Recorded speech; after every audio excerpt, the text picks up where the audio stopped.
Despite the fact that Israel stands accused of committing genocide in Gaza, having killed 25,000 Palestinians, including 10,000 children in the last few months, Eurovision said, hey, it's no big deal. Israel can still participate in Eurovision because this is a competition for broadcasters, not for governments. Interestingly, that's not how Eurovision treated Russia, who was banned almost immediately after the invasion of Ukraine. But now Eurovision is going out of its way to separate the Israeli broadcaster from their government. Eurovision reckons the broadcaster has nothing to do with the genocide, even though the Israeli national competition, the contest which decides who Israel is going to send to Eurovision this year, has included military propaganda. They also posted a song about annihilating Gaza and its people that naturally has been described as genocidal.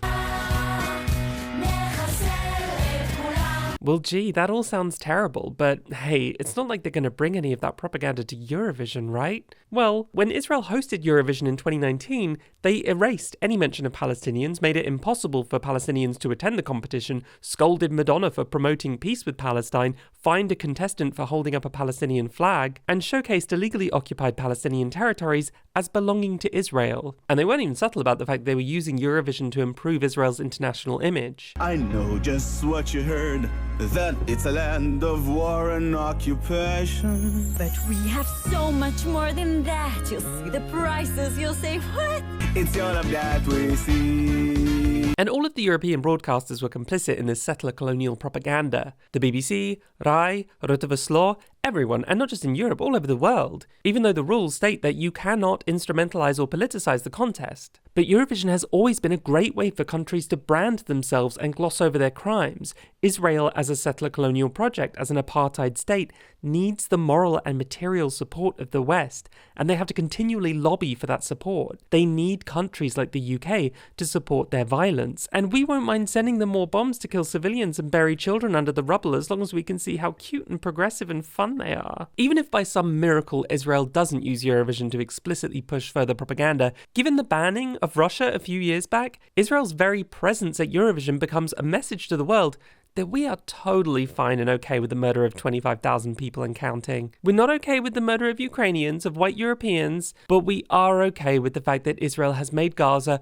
the most dangerous place in the world to be a child, and is deliberately starving millions of civilians as a method of warfare, which is a war crime. But we're okay with that, as long as it's just Palestinians starving. Last year's Eurovision was devoted to supporting Ukraine, but when it comes to the slaughter of Muslim Middle Eastern people, it's suddenly all, oh, but broadcasters are not their governments, Eurovision is apolitical. Of course Israel can stay. Okay. But even if Eurovision doesn't give a shit about genocide, it's organised that the EBU is a media organisation which cares deeply about media independence and freedom of expression. In fact, in 2021, the EBU suspended its Belarusian member because of government interference and suppression of media freedom, meaning they're now banned from Eurovision. But for some reason, the EBU is fine with Israel suppressing media freedom. The Committee to Protect Journalists has said that this has been the deadliest war on record for journalists. Israel explicitly labelled journalists who cover Gaza as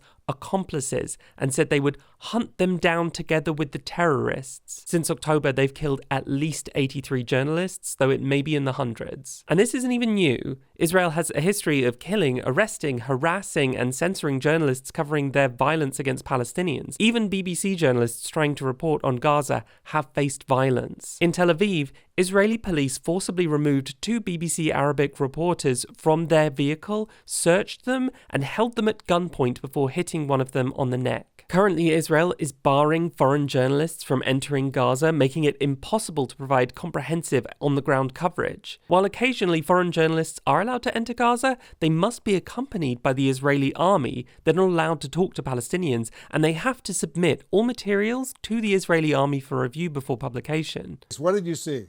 Well, Wolf, we weren't allowed to see anything. Israeli authorities blocked off roads, corralled the media into one location. We had to go in darkness through a hole in one of the perimeter walls. We weren't allowed to talk to other people, not to doctors, not to patients. Experts have warned that this leads to skewed coverage, and statistical analysis confirms that Western coverage does indeed heavily favour the Israeli perspective over the Palestinian, which is not surprising. If journalists ever try to bypass the military censor, they get banned from Israel and their institution is forced to issue a public apology. And it's not just foreign journalists. The Israeli military imposes censorship for local journalists too, which bans hundreds and redacts thousands of articles per year.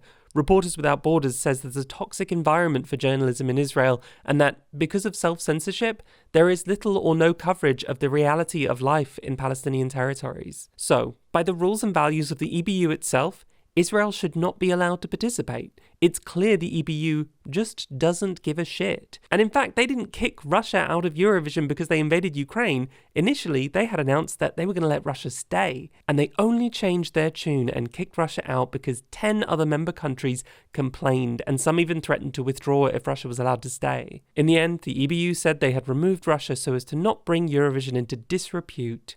That's what they give a shit about. Disrepute. So, what can we do about Israel?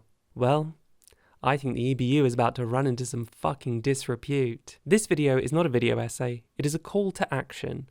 We are asking you to get in touch with your local broadcaster. The most effective way of putting pressure on Eurovision is not going to be directly, but through participating broadcasters such as the BBC or your country's equivalent. The EBU can ignore your angry tweets, but they have a much harder time ignoring their paying members. So we need to start putting pressure on national broadcasters, the public institutions that make Eurovision happen and that are paid for with our taxpayers' money. We have to let them know it's unacceptable to use our money to spread genocidal propaganda. And Iceland have already shown how effective this can be. After campaigning from both the public and the potential representatives, the Icelandic broadcaster has announced that they are considering dropping out of Eurovision this year. This absolutely can be done if we band together and make some noise. So we've compiled a list of contacts for all participating broadcasters so you can contact your local one and let them know that 1. You find Israel's participation in Eurovision unacceptable, 2. That they need to put pressure on the EBU, and 3.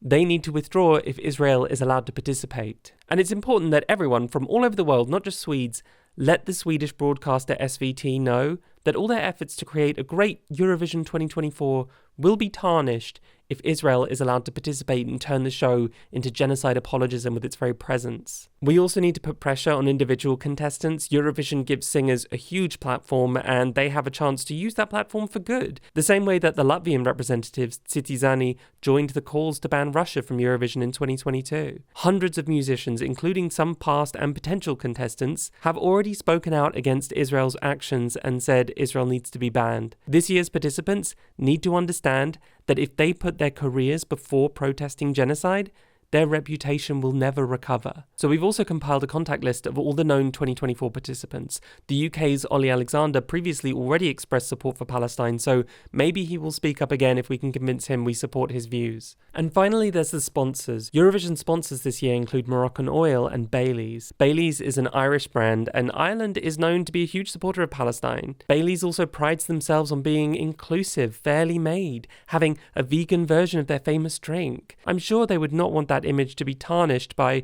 the Genocide Song Contest sponsored by Baileys. So we've also included contact details so you can let the sponsors know that you'll be forced to stop buying their products if they're just going to spend your money on Israeli propaganda. Back in 2019, we boycotted Eurovision for being hosted in the apartheid state of Israel. Now we boycott again, and we push harder. Eurovision, get fucked.